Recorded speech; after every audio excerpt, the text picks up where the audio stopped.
Big Boss season 10 runner up ಆಗಿರ್ತಕ್ಕಂಥ ಪ್ರತಾಪ್ ಅವರು ಇದ್ದಾರೆ. ಸೊ ಸಾಕಷ್ಟು ಒಂದಿಷ್ಟು ಅಡೆತಡೆಗಳ ಮಧ್ಯೆ ಕೂಡ ವಿನ್ ಆಗಿರ್ತಕ್ಕಂಥದ್ದು. ಅದು ರನ್ನರ್ ಅಪ್ ಹಂತಕ್ಕೆ ಬರುವಂಥ ಸಿಚುವೇಶನ್ನೇ ಇರಲಿಲ್ಲ. ಬಟ್ ಆದರೂ ಕೇಳ್ತಾ ಇದ್ದೀನಿ.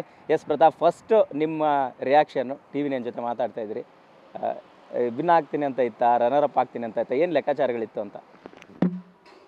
ಏನು ಹೇಳೋ ಪರಿಸ್ಥಿತಿ ಇರಲಿಲ್ಲ. ಖುಷಿಯಾಗಿದೆ, ರನ್ನರ್ ಅಪ್ ಆಗಿದ್ದೀನಿ. ಗೆಲ್ಲಬೇಕು ಅಂತ ಆಸೆ ಇತ್ತು. ಆದರೂ ನನ್ನ ಆಟನ ಆಡಿ ಪ್ರಾಮಾಣಿಕವಾಗಿ ಆಡಿ ಖುಷಿಯಾಗಿದ್ದೀನಿ.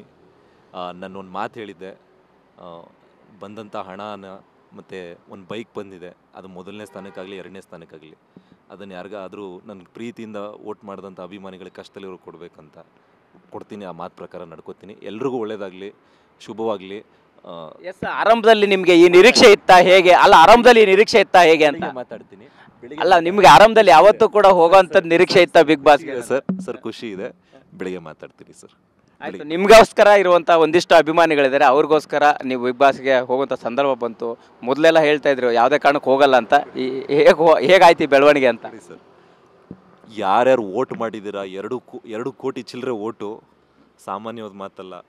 ಜೀವನ ಇರೋ ತನಕ ಮರೆಯಲ್ಲ. ಋಣಿಯಾಗಿರ್ತೀನಿ.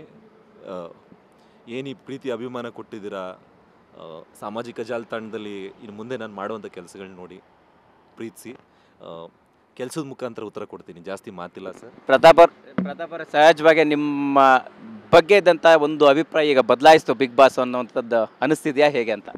ಅದು ಬೆಳಿಗ್ಗೆ ಮಾತಾಡ್ತೀನಿ ಸರ್. ನನಗೇನು ಗೊತ್ತಿಲ್ಲ, ಈಗ ತಾನೇ ಹೊರಗಡೆ ಬಂದಿನಿ, ಎಲ್ಲ ನೋಡಬೇಕು ಸರ್. ಬೆಳಿಗ್ಗೆ ಮಾತಾಡೋಣ ಸರ್. ಖಂಡಿತ ನಿಮ್ಮ ಪರಿಸ್ಥಿತಿ ನನಗೂ ಅರ್ಥ ಆಗ್ತಾ ಇದೆ.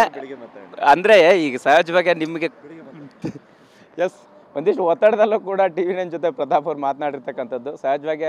ಅಂದರೆ ಬೆಳಗ್ಗೆ ಮಾತಾಡ್ತೀನಿ ಅಂತ ಮಾತನ್ನು ಹೇಳಿ ಹೋಗಿರ್ತಕ್ಕಂಥದ್ದು. ಕ್ಯಾಮ್ರಾ ಪರ್ಸನ್ ಶೇಖರ್ ಜೊತೆ ಮಾಲ್ತೇಶ್ ಜಗ್ಗಿನ್, TV9 ಬೆಂಗಳೂರು.